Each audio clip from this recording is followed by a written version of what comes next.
السلام علیکم ورحمۃ اللہ وبرکاتہ۔ جن حضرات نے چینل کو سبسکرائب نہیں کیا تو سبسکرائب کر کے یہ بیل بھی لازمی دبایا کریں تاکہ فوراً پتہ چل سکے کون سا وظیفہ آ چکا ہے اور پھر بعد میں آپ لوگ آرام سے دیکھ سکیں۔ جزاک اللہ۔ بسم اللہ الرحمن الرحیم۔ السلام علیکم ورحمۃ اللہ وبرکاتہ۔ میں ہوں آپ کا میزبان ابو حسان اور امید کرتا ہوں کہ آپ تمام لوگ اللہ کی رحمت اور فضل سے جہاں بھی ہوں گے، جس حال میں ہوں گے، خیر عافیت سے ہوں گے۔ تو محترم ناظرین و سامعین، یہ شوال کے حوالے سے میں ایک اور عمل میں نے سوچا آپ کو بتا دوں، اور یہ ایسا عمل ہے، میں اس کے بارے میں یہ کہتا ہوں کہ اگر جن لوگوں نے اپنی حاجتوں کے لیے، مرادوں کے لیے، تمناؤں کے لیے، پریشانیوں کے لیے یہ عمل کر لیے تو اس کے اثرات وہ اپنی زندگی میں دیکھتے ہیں۔ اس کے بڑے عجیب کمالات ہیں، بڑے عجیب اس کے اثرات ہیں، اور ایسا تیر بہدف ہے کہ یوں سمجھے کہ اگر یہ بندے نے کیا تو اگلے ہفتے اس کا کام انشاءاللہ اللہ تعالیٰ بنا دیتے ہیں۔ یہ ایسا زبردست عمل بتا رہا ہوں، کرنا اپنے شوال کے مہینے کے اندر ہے۔ اور وہ عمل کیا ہے یہ دیکھیں، میں نے یہاں لکھا بھی ہے کہ اللہ تعالیٰ اس کی بڑی بڑی مشکل حاجتوں کو پورا فرما دیتے ہیں۔ تو لہٰذا اس عمل کو اگر آپ نے کرنا ہے تو سیریس ہو کر، اور آپ نے شوال کے مہینے میں خاص کر یہ عمل کر لینا ہے، ٹھیک ہے نا۔ اور وہ عمل کیا ہے اب آپ کو تفصیل سے بتاتا ہوں، آپ نے ایک ایک بات اس کو دیکھنی ہے، سمجھنی ہے، اور پھر اس پر عمل کرنا ہے، ٹھیک ہے۔ اچھا جی، یہ میں عمل کا مکمل طریقہ آپ کو بتا رہا ہوں، یہ میں لکھ بھی رہا ہوں ساتھ ساتھ، پھر آپ کے ساتھ میں باتیں بھی کرتا ہوں، ٹھیک ہے نا۔ تو یہ آپ لازمی سنتے جائیں اور دیکھتے جائیں۔ اچھا، عمل کا مکمل طریقہ کچھ یوں ہے کہ آپ نے دن میں کسی بھی وقت، یہ میں لکھ بھی دیتا ہوں، دن میں یا رات میں، ٹھیک ہے، دن ہو یا رات ہو، آپ نے بس ایک وقت مقرر کر لینا ہے، ٹھیک ہے۔ اب اس کی وجہ میں آپ کو بتاتا ہوں، یہ آپ پہلے دیکھ لیں، ٹھیک ہے نا۔ ایک وقت مقرر کر لیں، مثال کے طور پر وقت مقرر کرنے سے مراد یہ ہے کہ بھئی آپ سمجھتے ہیں کہ بھئی دن میں 4 بجے یہ عمل کر سکتا ہوں یا کر سکتی ہوں، ٹھیک ہے۔ تو اب ہر دن آپ نے 4 بجے ہی کرنا ہے۔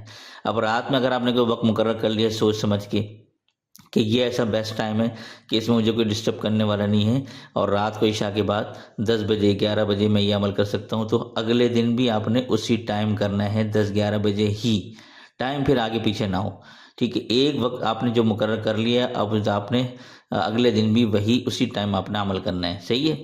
تو یہ وقت مقرر کرنے سے مراد یہ ہے۔ اب آپ نے کرنا کیا ہے، سمپل سا عمل ہے، زیادہ لمبا چوڑا نہیں ہے۔ یہ 786 مرتبہ، ٹھیک ہے، بسم اللہ پڑھنی ہے، ٹھیک ہے۔ یہ بسم اللہ، اور یہ بریکٹ میں لکھ دیتا ہوں پوری، ٹھیک ہے۔ یہ پوری بسم اللہ پڑھنی ہے، بسم اللہ الرحمن الرحیم، یہ میں نے شارٹ میں لکھ دی ہے، بریکٹ میں آپ کو بتا بھی دیا کہ یہ بھئی یہ پوری پڑھنی ہے، ٹھیک ہے نا۔ اچھا، اس میں ہے اول آخر، اچھا جی، اول آخر، یہ یعنی کہ شروع میں اور آخر میں اول آخر 11 مرتبہ درود ہے، ٹھیک ہے نا۔ 11 مرتبہ درود ابراہیمی پڑھ لیں تو بیسٹ ہے، ورنہ کوئی سے بھی مختصر والا درود شریف پڑھ سکتے ہیں، لیکن یہ ہے کہ اگر ابراہیمی پڑھ لیں نماز والا تو آپ یہ بھی کر سکتے ہیں۔ یہ آپ نے کرنا یہ ہے کہ 786 مرتبہ پھر بیچ میں بسم اللہ الرحمن الرحیم توجہ کے ساتھ اور اس کے معنی پر غور کرتے ہوئے کرنا ہے، ٹھیک ہے۔ بس یہ عمل آپ نے کرنا ہے، اور یہ مختصر عمل جو ہے یہ ہے 21 دن کا، ٹھیک ہے، ٹوٹل 21 دن، ٹھیک ہے۔ یہ عمل آپ نے شروع تو شوال میں ہی کرنا ہے، کوشش کریں شوال میں ہی ختم ہو جائے، لیکن اگر کسی کو یہ بعد میں نظر آتا ہے اور وہ کہے کہ شوال میں تو اب ختم ہونے میں 1 ہفتہ رہ گیا ہے، اب میں کیسے کروں، تو اس میں یہ ہے کہ شوال میں شروع کر لیں، بے شک ختم وہ کسی اگلے مہینے میں ہو، ٹھیک ہے نا۔ تو بس آپ نے شروع لازمی کرنا ہے، لیکن اگر آپ اس کو ختم بھی اگر آپ شوال کے مہینے میں کر لیتے ہیں تو یہ بڑی اچھی بات ہے، صحیح ہے۔ تو بس یہ عمل کریں، انشاءاللہ آپ کے جتنے بھی اگر زندگی کے جو مسائل ہیں، شادی کے مسائل ہیں، یعنی کہ آپ کے کاروبار کے مسائل ہیں، نوکری کے مسائل ہیں، اولاد کے مسائل ہیں، ٹھیک ہے نا، روحانی مسائل ہیں، جسمانی مسائل ہیں، کسی قسم کی کوئی بیماری ہے، کوئی کام اٹکا ہوا ہے، کسی کو باہر جانا ہے، کسی کے قرض کے مسائل ہیں، کسی کو بینک کا لون ادا کرنا ہے، پتہ نہیں زندگی کے کوئی بھی مسئلے ہیں، آپ ہر مسئلے کے لیے یہ عمل کر لیں۔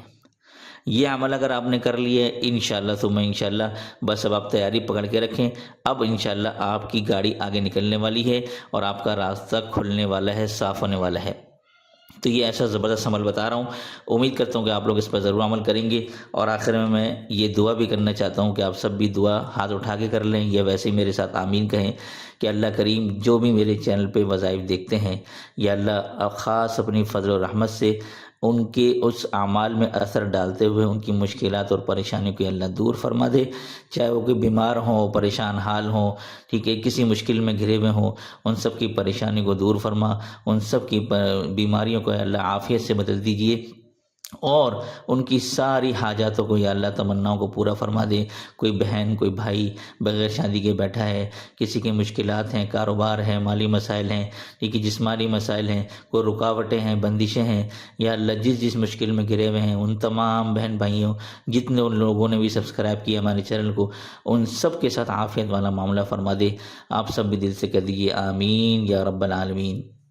تو اسی کے ساتھ دیجیے مجھے اجازت، تب تک اپنا اور اپنوں کا اور پڑوسی کے حقوق کا خاص خیال رکھیے گا۔ السلام علیکم ورحمۃ اللہ وبرکاتہ۔ اچھا، یہ آخر میں یہ بتاتا چلوں، بہت سے لوگوں کو وظائف کے دوران سستی ہو جاتی ہے، اس کا عمل یہ سن لیں کہ جن کو ذکر و اذکار میں کاہلی، نیند یا غنودگی طاری ہو جاتی ہو تو 3 کالی مرچیں لے کر 11 مرتبہ تیسرا کلمہ پڑھ لیں، اور وظیفہ کرنے سے پہلے 3 کالی مرچیں چبا کر اچھی طرح کھا لیں، اور اب آپ نے وظیفہ شروع کرنا ہے۔